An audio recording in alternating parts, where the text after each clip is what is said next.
Hello and welcome back. This is step 3.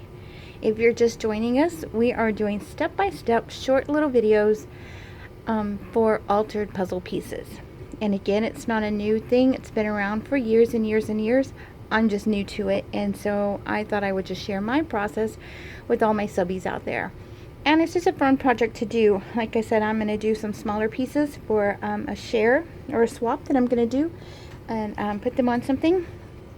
And I had this little puzzle that I had bought at the thrift store, and it's wooden, so I'm excited to have this part is what's left. The puzzle pieces went inside and sat inside this tray, so I'm excited to have this. So I'm going to do some collage art on that later on, but what I'm left with is all these yummy wooden puzzle pieces.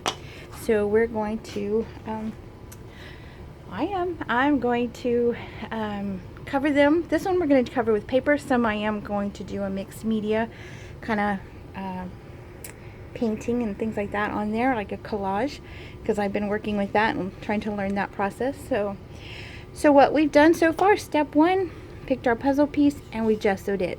If you're going to cover it with paper, you don't have to do that. Some of them I am going to paint, so I gessoed all of them while it was all together.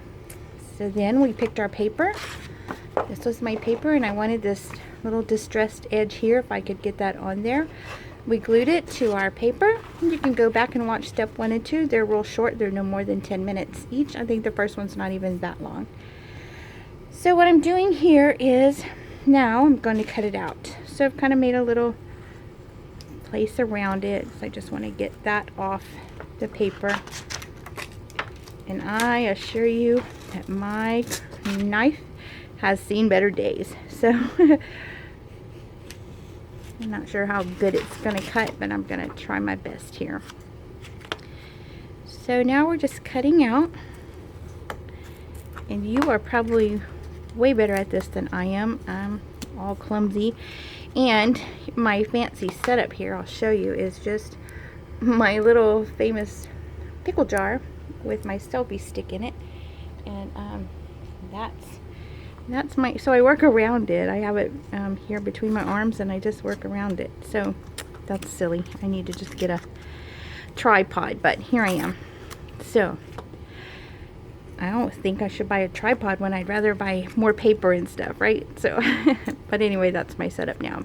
So here I am, kind of clunkily, just taking this off, and you can tell I didn't wait for it to completely dry because I was ready to go on to the next step. So some of these leftover sides out here are not dry. This may seem like the long way around for some of you. For me, it's because I don't want to do the sides. I don't want to try to push the paper around the sides like we talked about in the last video. I had a hard time with that when I did some little wooden butterflies, and it took more patience than I really had. So I don't want to do that. I want this to lay flat on the top, and then what I'll do is finish the sides with some stain or something like that. It's going to have a vintage look, so I'm probably going to stain the edges of these. So if I don't lose a finger while you're watching, then I'll do okay. So I think it's going to be so cute. Look at that. So then you can go and trim it up with your scissors that of course I don't have close by. So in this step, that's what we're doing. We're cutting off the excess paper because we had laid it down and glued it to our paper. So now we're going to trim it up where it looks all nice and neat and pretty. And let me tell you, I don't remember how these go together, but if you put like, of course it's not that one, if you put like several of them together and made a little wall hanging or something like that, that would be super cute. I'm just going to do one at a time. I don't know, I might even put a magnet on the back, put them on the fridge or something, but okay. So that's really all we're doing in this step. We're just trimming it up. So just trim your pieces. Use your scissors, your craft knife, whatever you want to use to get your paper all cut. If you're not going to do the paper and you're going to wait and paint with this, then that's cool too. We'll do that in the next few steps. I haven't done this before, so I'm kind of I do have long edges here I can't get into, so I'm just going to tuck them down a little bit. Just want to get them pressed in there, and especially because if you want to put your pieces together, you want to make sure this is really smooth so that all your pieces fit well. So I just want to make sure it has a good shape. And